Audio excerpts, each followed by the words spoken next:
Chaque jour sur Fréquence Évasion 2, retrouvez votre rendez-vous vivant au naturel. Votre santé et celle de vos proches vous préoccupent?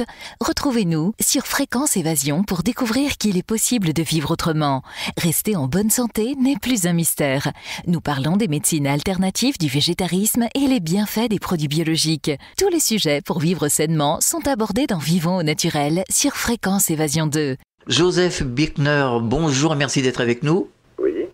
Alors, vous avez écrit un livre, L'influence du lieu, préfacé par le docteur Jean-Pierre Willem, aux éditions Guy Trédaniel. Qu'est-ce qui vous a incité à écrire ce livre? Écoutez, ce livre, c'est le fruit d'une passion là, qui me poursuit depuis 35 ans, de recherche, de rencontres avec d'éminents spécialistes, dont le docteur Hartmann. J'ai eu l'occasion d'analyser plus de 3000 habitations ainsi que des lieux de travail. Donc je fais une synthèse de toute cette démarche. D'accord. Alors, qui était ce monsieur Hartmann, c'est ça? Oui, le docteur Hartmann, c'est un Allemand. Oui. Le docteur Hartmann, on peut dire qu'il est le pionnier de la géobiologie, ce qu'on appelle maintenant la géobiologie. Il a consacré toute sa vie à faire des recherches. Et c'est le premier qui a proposé le nom de géopathie et géopathogène au début des années 50, ce qui signifie que la Terre peut rendre malade et peut causer des perturbations. D'accord. Alors, je suppose que vous avez fait une enquête minutieuse, où vous vous êtes rendu sur des lieux très très différents les uns des autres. Comment se sont passées ces recherches et que vous ont appris ces différents lieux visités d'une manière générale? Disons que j'ai sillonné à droite à gauche. Disons, ce qui est important en géobiologie, ce qu'on analyse surtout, c'est l'emplacement du lit dans une maison, là où les gens y dorment. C'est primordial, étant donné que nous allons passer pratiquement le tiers de notre vie à la même place.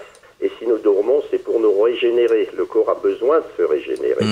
Maintenant, si je ne dors pas bien 1 ou 2 nuits, c'est pas bien grave.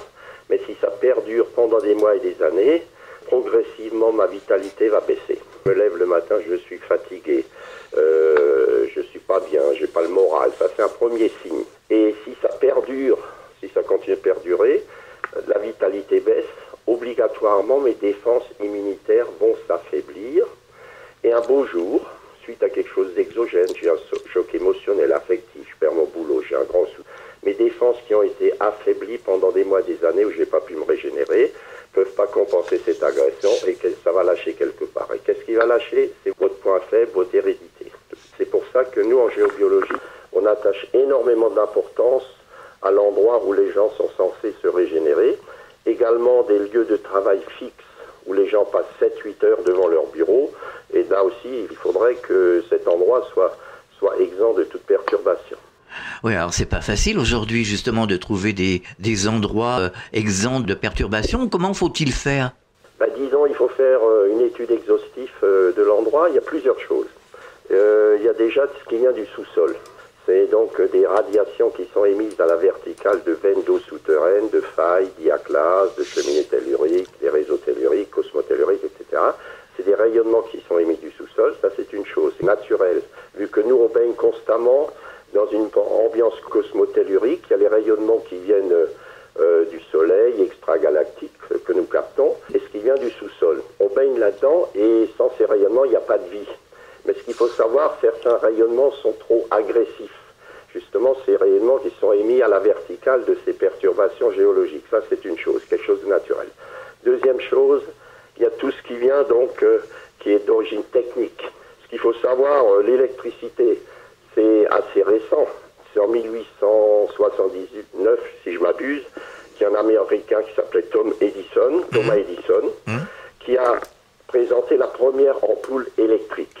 Maintenant, il faut voir, en si peu de temps, ça fait même pas 150 ans, ça a augmenté de façon exponentielle et on évolue en permanence dans un champ électromagnétique qui est 100 à 200 millions de fois supérieur à ce champ naturel qui existait à cette époque-là.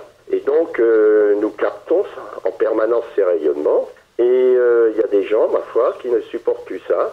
Et là, ça devient problématique. Il y a des gens qui deviennent ce qu'on appelle électro-hypersensibles. Oui, j'ai fait une émission déjà, plusieurs émissions sur le sujet, oui. Vivons au naturel. Alors justement, les téléphones portables aussi. Oui, il y a toute cette... Moi, je je me souviens, quand j'ai commencé à m'intéresser, à me passionner pour cette discipline, il y a 35 ans, ben, quand on allait faire une analyse dans une maison, qu'est-ce qu'il y avait quand on trouvait dans la chambre à coucher? Il y avait le sacro-saint radio-réveil qui était sur la table de chevet, alors qui est branché sur le secteur. Il suffisait de le déplacer d'1,50 m et le problème était réglé. Ou alors on le remplace par un radio-réveil à pile. Ensuite, il y a toute cette nouvelle technologie sans fil qui est venue. Comme vous dites, le portable, les téléphones sans fil, le Wi-Fi, iBox, WiMax, tout ça, ça rayonne. Et c'est exponentiel. Et il y a des gens, ma foi, ils ne supportent plus ça. Ce qu'il faut savoir aussi, c'est que sans électromagnétisme, il n'y a pas de vie. L'électromagnétisme, c'est la base de la vie. Toutes nos fonctions biologiques internes, respiratoires, cardiaques, musculaires, nerveuses, la membrane cellulaire, métabolisme, les ondes cérébrales, enfin bref, tout fonctionne avec des micro-courants électromagnétiques. C'est pour ça, quand on est hospitalisé, on vous prend un électrocardiogramme. Le cardiogramme se mesure en quelques millivolts. L'électroencéphalogramme pour les ondes de cerveau, pour voir si tout est en ordre, ça se mesure en 1 microvolt, 1 millionième de volt. C'est quelque chose de très petit. Et pourtant, si le cardiogramme est plat, ou l'encéphalogramme est plat, on débranche les appareils, ceci une clinique de la mort physique. Et là, ce qu'on capte maintenant avec ces nouvelles technologies qu'on a mis en place, eh ben, ça n'a rien à voir avec nos petits courants endogènes. Et c'est sûr que tôt ou tard, ça risque de poser des problèmes. Parce qu'on a oublié une chose là-dedans. Il n'est pas question de revenir en arrière, ni à la lampe à huile, ni à la bougie, on est bien d'accord. Hein, on vit dans un certain monde, mais on a oublié, ma foi, l'essentiel, quand ça a été mis en place, c'est l'individu. L'individu, au point de vue biologique, l'effet que ça peut avoir à moyen, long terme sur lui, ça, on l'a totalement négligé. Et maintenant, on se rend compte qu'il y a des gens qui ne supportent plus ça. Voilà en gros le schéma. Alors, il y a les fours à micro-ondes aussi qui doivent être préjudiciables. Bon, c'est moins grave. Bon, c'est surtout l'aliment qui sort du four à micro-ondes. Oui, quand même. Qui est déstructuré, qui est dénaturé. Mais disons, s'il n'y a pas de fuite au fur et à micro-ondes, celui-là, il rayonne un peu au moment où il est en fonction. Mais ce qu'il y a, par exemple, si je prends le cas d'un téléphone DECT, les téléphones sans fil qu'on a à la maison, ce qu'il faut savoir, ce téléphone, la base rayonne constamment. Les gens, ils se plaignent parce qu'ils ont une antenne relais à 200-300 mètres, depuis ils ne dorment plus. Mais ils ont ça sur leur table de chevet, c'est 100 fois pire, vous voyez. Tout à fait, oui. Alors, quelles sont les différentes pollutions négatives que l'on peut ressentir sur ces lieux? Est-ce qu'il y a plusieurs types d'influences répertoriées? Écoutez, c'est très variable. Il n'y a pas deux individus qui sont identiques et réagissent de la même façon. Mais souvent, j'en reviens à l'emplacement du lit, où je suis censé me régénérer. Ça commence toujours généralement par des insomnies, des fatigues, des problèmes cognitifs, et, entre autres. Hein, ça, c'est des premiers signes. Et ensuite, si ça perdure, ça peut aller beaucoup plus loin, ça peut aller à des maladies dégénératives, entre autres, ça peut aller très loin, en fonction du terrain, de la sensibilité de chaque personne. Il n'y a pas de règle générale pour tout le monde. Alors maintenant, vous avez des gens qui réagissent mieux que d'autres, qui supportent mieux que d'autres, mais personne ne peut dire ce que ça va générer à moyen ou à long terme. Alors donc, en général, quels sont les problèmes que peuvent engendrer ces mauvaises énergies? Donc, des maladies, vous le disiez, des dépressions, peut-être des choses comme ça aussi. Aussi, ça peut jouer sur le physique, sur le psychisme, sur le mental, ça peut jouer à tous les niveaux. Il y a des gens, malheureusement, ils vont se suicider, etc. Si déjà, ils ont une prédisposition à quelque chose, c'est là que ça risque un beau jour de lâcher. C'est en fonction de chaque personne. On peut également effectuer différents tests avec un matériel précis. Est-ce que vous pouvez nous expliquer? Disons, des tests, des mesures. Lorsqu'on fait une analyse d'une chambre à coucher, de l'emplacement du lit, il faut mesurer déjà avec des appareils appropriés, pas des simples petits appareils de détection, mais des appareils bien précis. Quel est le champ électrique au niveau du lit qui vient de votre installation, le champ magnétique et le courant induit. C'est-à-dire, quand je suis couché dans le lit, on mesure combien mon corps capte d'électricité qui vient de mon environnement. Ensuite, on essaye de voir d'où c'est que ça provient. C'est pour ça, on passe en revue les différents circuits, les différents fusibles, pour voir d'où ça provient. Et là, on a une solution. Il faut mettre en place un interrupteur de champ qui coupe le courant tant qu'il n'y a pas une demande. Ça, c'est quelque chose de technique et ça, c'est facilement réalisable. Ensuite, on mesure la prise de terre électrique pour voir si elle est conforme. On mesure aussi les champs, les hyperfréquences, les radiofréquences qui viennent donc Wi-Fi, Livebox, téléphone sans fil, antenne relais, etc. Tout ça, ça se mesure avec des appareils, la radioactivité aussi. Et après, il faut faire des recherches sensitives où on recherche avec des baguettes, une antenne léchère, ça, c'est la radiesthésie. S'il n'y a pas des veines d'eau qui traversent, une faille, une diaclase, des problèmes géologiques à l'emplacement, il faut bien délimiter ces emplacements-là. Et en fonction de ça, quand on a fait un diagnostic, on place le lit en dehors des perturbations. Et il n'y a que ça à faire. On marque une pause, on revient dans quelques instants. Réactualisez régulièrement toutes vos applications iPhone et Android sur les sites de Fréquence Évasion Radio et Monte Carlo Azur, fréquenceévasion.com, fréquenceévasion2.com et montecarloazur.com. Sur Fréquence Évasion, vivons au naturel. Fréquence Évasion. Nous sommes de retour sur Fréquence Évasion, toujours en compagnie de Joseph Birkner, qui a écrit un livre, L'influence du lieu, géobiologie et santé, préfacé par le docteur Jean-Pierre Willem, aux éditions Guitry et Daniel. Alors certaines personnes prétendent que les perturbations, notamment dans les maisons, ne viennent pas que de sur Terre, si vous voulez. Est-ce qu'il y a des perturbations, est-ce que vous l'avez constaté, des perturbations qui viennent de l'extérieur ? Bien sûr. Si vous habitez à proximité d'une ligne à très haute tension ou si vous habitez à proximité d'une antenne relais, c'est sûr que ça peut perturber l'intérieur de la maison. Ça passe surtout par les fenêtres. Les murs traditionnels arrêtent une bonne partie de ces radiations. Oui, ça peut venir effectivement de l'extérieur. Il y a beaucoup de choses qui peuvent venir de là. Alors je suppose que le monde végétal aussi subit ces perturbations, le monde végétal et le monde animal. Bien sûr. C'est pour ça que dans mon livre, j'ai photographié pas mal d'arbres. Et ça, c'est un peu ma passion depuis une trentaine d'années. Là, quand je me promène dans la nature, je vois un arbre qui pousse d'une façon un peu bizarre, qui est penché, qui a des excroissances, des tumeurs, qui est torsadé. Et ben, j'essaye de voir ce qui se passe là-dessous. Et à chaque fois, on constate que cet arbre a été perturbé par des radiations, des rayonnements émis à la verticale du sol. Généralement, ce sont souvent des veines d'eau souterraines ou bien des failles et des diaclases. Alors pour les animaux, c'est exactement pareil. Les éleveurs connaissent ça, ce problème, et puis les vétérinaires aussi. Souvent dans des étables, il y a des box, il y a toujours des problèmes. Il y a des problèmes de mammites, fausses couches, mauvais rendement laitier, mauvaise viande, etc. Alors parfois, il suffit de déplacer de quelques mètres le box et puis que tout rentre dans l'ordre. Il faut mettre que ce soit pour les humains comme pour les animaux, il faut les mettre en dehors de ces radiations. Mais alors comment fait-on quand on habite dans une grande ville, par exemple à Paris, où il y a des immeubles un peu partout, des Wi-Fi un peu partout, des téléphones portables à tous les étages, comment faire ? Comment faire ? Oui, il faut essayer de limiter la casse. Déjà, ce qui vient de chez vous, on peut considérablement améliorer ça en remplaçant par exemple son téléphone sans fil par un téléphone filaire qu'on avait dans le temps et qui rayonne pas constamment. En changeant le radio-réveil sur secteur par un radio-réveil à pile, entre autres. En coupant la Wi-Fi au moins la nuit quand je dors. L'idéal, c'est que les box soient reliées en filaire.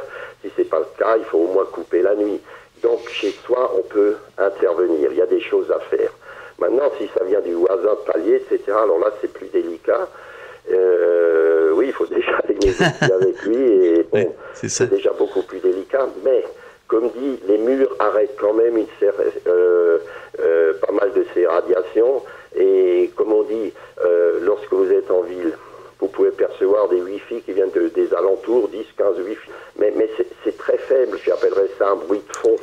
Tandis que la Livebox que vous avez sous votre bureau, là c'est X fois plus intense, vous voyez. Il faut essayer de limiter les dégâts, je dirais. Alors, est-ce que vous êtes tombé sur des lieux aux énergies positives ? Ah oui, bien sûr. Alors, expliquez-nous. On appelle ça la géomancie, les hauts lieux d'énergie. Et ça, c'est un peu ma passion aussi. Il suffit d'aller dans une ancienne église romane, comme il y en a beaucoup en France. Dans ces endroits-là, on sent vraiment une énergie qui monte, on se sent bien, etc. Ou alors, dans la nature, si vous avez l'occasion de trouver une belle cascade, à proximité d'une cascade, on se sent très très bien, on se sent, parce qu'il y a une forte ionisation de l'air, hein, il y a beaucoup d'ions négatifs, et là on se sent vraiment très bien. Oui, mais il suffit de les chercher. Ou alors, plus simple encore, vous cherchez un bel arbre, vous flashez sur un bel arbre, et puis vous allez vous accoler contre cet arbre va vous donner de l'énergie. Alors vous avez des exemples de lieux justement positifs? Oui, mais comme je vous ai dit, ça dépend dans quelle région on se situe. Par exemple chez nous, dans le sud de la France, est-ce que vous êtes venu? Je me suis déjà promené pas mal dans le sud de la France. Mais disons, essayez de voir d'anciens lieux de culte, d'anciennes églises qui datent 10, 12, 13e siècle. Qu'est-ce qu'il y a? Le Toronnais, tout ça, c'est super. Hein. Et c'est souvent des anciens lieux qui ont été repris. Initialement, il y avait déjà des lieux de culte qui dataient du paganisme celtique ou même avant, qui ont été repris et ils n'ont pas été implantés n'importe où. Et c'est également la forme de l'édifice qui joue un rôle. La forme, c'est cette voûte romane, là, au point de vue vibratoire, on se sent très bien à ces endroits-là. Donc, ce qu'il faut, pour résumer, il y a des endroits où on se sent bien, on est attiré même par certains endroits, puis alors d'autres qui sont négatifs, quoi. Bah oui, c'est ça le problème, surtout dans les villes. Dans les villes, oui, bon, il y a des parcs dans les villes aussi, et tout n'est pas évident, mais il y a parfois des édifices religieux, on peut aller se ressourcer. Vivons au naturel. Est-ce que vous avez des projets d'écriture, des projets de... Écoutez, oui, toujours plus ou moins. Bon, maintenant, là, le fait d'écrire ce livre, ça a pris pas mal de temps parce que j'ai dû faire pas mal de recherches et surtout, ce que j'ai fait, j'ai repris les fiches de 3000 analyses de maison et le but était de voir où dormaient les gens, la durée d'exposition, quelles étaient leurs pathologies, etc., pour voir s'il pouvait y avoir cause à effet avec les maladies dont ils souffraient. Et par exemple, j'ai vu des centaines de cas où les gens souffraient ou étaient décédés de cancer, et à chaque fois, je trouvais des fortes perturbations qui venaient du sol. Maintenant, je ne dis pas que tout vient de là, mais je dirais que c'est un cofacteur parmi d'autres qui peut déclencher tout le processus. Et puis les facteurs conjugués aussi. Hein. Des facteurs conjugués, exactement. Exactement. Est-ce que vous donnez des conférences? Oui. Alors comment réagissent les gens justement qui viennent vous voir en conférence? À la fin, ils posent pas mal de questions. Mais disons, les gens déjà qui viennent, c'est qu'ils sont motivés. Ceux qui viennent pas. Bon, alors maintenant, il peut arriver que l'une ou l'autre personne qui me dit « Oh, ce que vous racontez, moi je crois pas trop, moi je suis cartésien. » Alors moi je dis « Moi aussi je suis cartésien, je suis rationaliste, parce que ces champs électriques, tout ça, on les mesure avec des appareils. » Mais il faut être ouvert à ça, il faut se dire une chose. Je peux constater certains phénomènes, je peux ressentir certaines choses, mais pour le moment, je n'ai pas un appareil pour mesurer ça, je n'ai pas d'explication rationnelle, mais je constate certaines choses. Mais généralement, c'est des gens qui sont déjà motivés et qui ont eux-mêmes déjà rencontré des problèmes là où ils habitent. Bien sûr. Est-ce que vous auriez un message adressé aux auditeurs, justement, qui voudraient se préserver de tous ces problèmes? Il y aura beaucoup à dire. Bon, ce qu'il y a, il faut faire appel à quelqu'un de sérieux. Parce que comme dans chaque profession, il y a des gens plus ou moins sérieux et on fait un peu de tout et n'importe quoi. Parce qu'on peut raconter aux gens tout ce qu'on veut. Déjà, quelqu'un de sérieux, c'est quelqu'un qui vient chez vous, qui ne vend rien. Parce qu'il y a beaucoup de gens qui vont venir, ils vont vous proposer un gris-gris, un appareil pour neutraliser, réharmoniser la maison, les personnes, etc. Alors là, prudence. Hein. Ce qu'il faut savoir, il n'y a qu'une chose à faire, là je suis bien clair, et je l'ai appris chez le docteur Hartmann, dont j'ai été l'élève pendant une dizaine d'années. Du reste, j'ai enseigné au centre qu'il a fondé en 1962. Il faut chercher le bon emplacement pour le lit, et pas essayer de neutraliser ces ondes dont on connaît peu de choses. Mais toujours est-il, ces ondes, ces rayonnements émis à la verticale d'une veine d'eau, d'une faille, d'un croisement tellurique, vous les trouvez au rez-de-chaussée, vous les trouvez aussi bien au 30e étage d'un bloc, ça veut dire que ces rayonnements traversent tout. C'est-à-dire, il y a de la radioactivité, il y a des neutrons thermiques qu'on ne peut pas neutraliser. C'est pour ça qu'il faut faire un état des lieux, voir de quoi il s'agit, où passent ces perturbations, et c'est nous qui nous plaçons en fonction de ça. Ensuite, un autre conseil qu'on peut donner, attention au miroir. Pas de miroir dans une chambre à coucher. Le miroir est fait pour réfléchir, dévier, amplifier, réfracter les rayonnements. Et ces ondes, ma foi, elles traversent tout, comme je viens de le dire. Mais dès qu'ils rencontrent un miroir, ils vont être réfléchis et renvoyés ailleurs. Donc déjà, je conseille vivement d'enlever les miroirs dans les chambres. On a pu constater, pas une ou deux fois, mais des centaines de fois, on trouvait des perturbations dans le lit. On a enlevé le miroir, les perturbations, on les a trouvées au pied du lit ou en dehors du lit. On n'a même pas été obligé de déplacer le lit. Ensuite, il y a tout cet appareillage électrique autour de vous, c'est-à-dire les radios réveils, le téléphone portable, il faut le mettre en mode avion, là il faudra le couper. Oui. Alors je vois parfois quand des adolescents, ils dorment, ils ont le téléphone portable sous leur oreiller allumé toute la nuit, alors le matin ils se lèvent, c'est des vrais zombies. Vous voyez, donc ça c'est des choses qu'il faut impérativement éliminer. C'est des questions de bon sens. Bien sûr. Alors on peut vous retrouver sur Internet, vous avez un site ? Oui, nous avons un site, c'est géobiologie-environnement.fr. D'accord. Qu'est-ce que l'on peut retrouver d'une manière générale sur ce site ? Déjà, on donne pas mal de conseils, d'explications, et puis ensuite, nous faisons des formations aussi. Il y a des gens qui viennent un peu de partout, des formations où les gens viennent se former pour trouver par eux-mêmes les bonnes places, les mauvaises places, etc. Donc, il y a tout le programme de nos cycles de formation sur ce site. Eh bien, Joseph, merci d'avoir partagé ce moment avec nous et bon courage pour la suite et bonne recherche en tout cas. Merci bien, au plaisir. Sur Fréquence Évasion, vivons au naturel. Fréquence Évasion.